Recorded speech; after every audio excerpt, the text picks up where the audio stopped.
السلام عليكم ورحمة الله وبركاته. وصفتنا النهاردة الفرايك. سهلة ولذيذة وطعمها جميل. وممكن تاكليها مع عسل أبيض أو عسل أسمر. واتمنى لو الفيديو عجبكم تدوسوا لايك وشير وسبسكرايب لقناتي على اليوتيوب.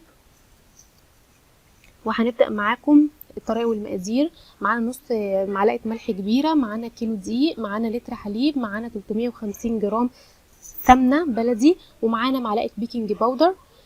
وطبعا ممكن نستخدم في الوصفة ديت اللبن رايب عادي برضو. وطبعا هنا حطينا نص معلقة الملح، وهنحط معلقة كبيرة بيكنج باودر، وهنقلب كل المكونات الجافة مع بعضها. وبعدين هنبدأ بالتدريج نضيف الحليب.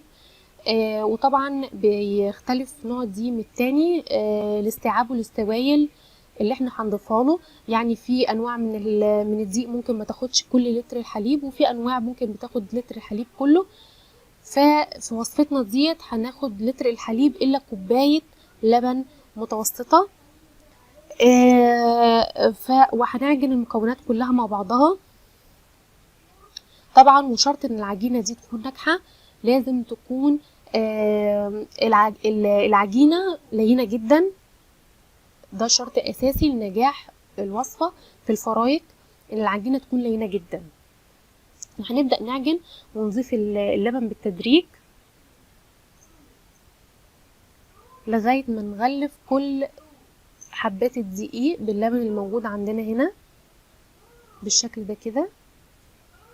وطبعا هنا بعد ما شفنا العجينه لينه جدا اهيت، هنضيف السمنه.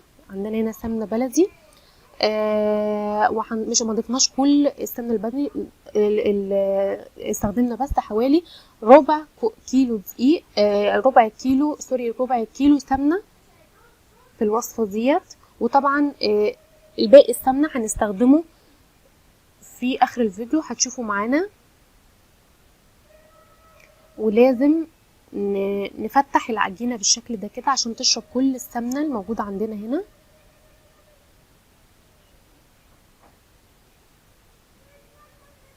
نفتح العجين بالشكل ده كده. ايوه، بدأ العجين ان هو يتشرب السمنه هنا عندنا.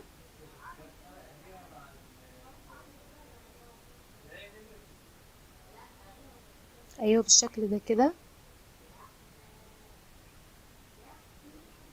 نبدأ ان احنا نلم العجينه بالشكل ده كده لغايه ما تشرب كل السمنه الموجوده عندنا. وهنا ان هي العجينه شربت كل السمنه اللي موجوده هنا. وطبعا لمينا العجين اللي موجود في حراف الطبق بتاعنا. وهنا الشكل النهائي. وطبعا احنا لمينا العجينه من جوه لبره. وهنا هنبدأ ان احنا نحاول ان احنا نغلف ايدينا بالدقيق عشان نعرف ان احنا نقرص العجينه كويس بالشكل ده كده عشان ما تلزقش في ايدينا، لان العجينه بتلزق شويه وده سر نجاح العجينه. ايوه بالشكل ده كده. نقرصها حوالي قد كف الايد زي ما انتوا شايفين كده، او انتوا عايزين حجم اصغر من كده اوكي براحتكم يعني. بالشكل ده كده. انا حباها ان هي تكون حجمها كبير بالشكل ده. في ايديك ان انتي تتحكمي في حجم العجينه بتاعتك او حجم الفراكه بتاعتك بالشكل ده كده.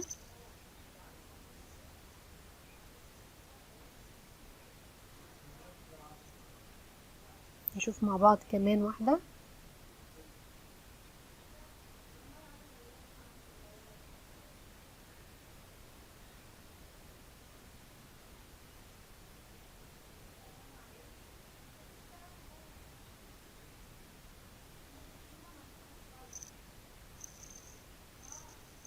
بالشكل ده كده. وهنا الكيلو عمل معانا 6 فراكات زي ما انتوا شايفين، حجم كبير. وطبعا هنسيب بقى العجينه ترتاح شويه، وهنغطيها ونسيبها ترتاح شويه. وبعد ما ارتاحت العجينه حوالي ربع ساعه هنبدا ان احنا نفرد العجينه. وطبعا عندنا هنا المكون دوت باقي السمنه المتبقيه مننا. وعليها قشطه مربوبه كويس في السمنه او متقلبه كويس جدا في السمنه علشان نحطها على الوش.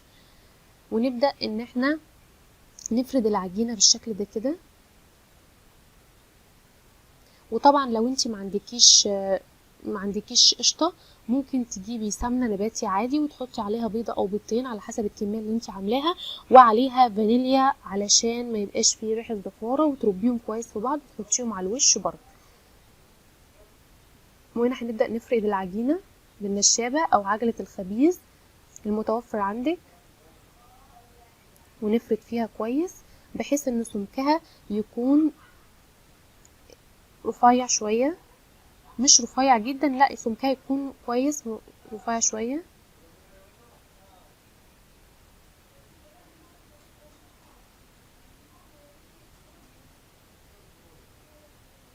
فردنا هنا العجينه كده.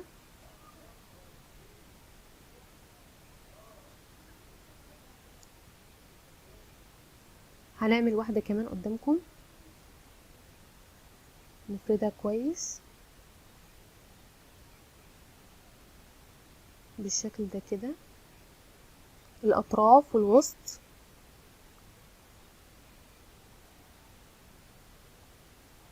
بحيث ان كله يكون متساوي مع بعضه. طبعا بتفردي بالنشابه عشان اجزاء كلها متساويه، تكون متساويه. نفرد كويس. وطبعا احنا كنا قايدين الفرن بتاعنا عشان يسخن، لانها بتحتاج درجه حراره عاليه. طبعا انا هعملها في الفرن البلدي. بالنسبه للي عايز يعملها في فرن البوتاجاز، بتسخني فرن البوتاجاز طبعا على درجه حراره 200 او 250. هنا برح العجينه شويه عشان تبقى رفيعه شويه. وبتشغلي البوتاجاز على درجه حراره 200 او 250، وبتحطيها في صينيه مدهونه زيت خفيف جدا، وبتحطيها في على الارضيه بتاعه البوتاجاز. وبعد ما تاخد لون من تحت وتستوي من تحت، نفتح الشوايه ونحطها تحت الشوايه لغايه ما تاخد لون من فوق. واحنا هنا هنحط على الوش الخليط بتاعنا اللي هو القشطه والسمنه البلدي المربوبين كويس في بعض. ونحاول ان احنا من الاطراف ما نزودش السمنه قوي علشان ما تسحش في الفرن وتطلع دخان ياما. لان احنا في الفرن البلدي بالذات بنحدفها زي ما انتم شايفين كده على الارضيه بتاعه الفرن بالشكل ده كده. وطبعا بنعلي الفرن زي ما انتم شايفين كده، ويبقى طبعا عالي من تحت، مش عالي قوي لان كنتوا بتشوفوه من تحت. وهنا الشكل النهائي بتاع الفرايك بتاعتنا. واتمنى تعملوا لايك وشير وسبسكرايب للفيديو ولقناتي على اليوتيوب.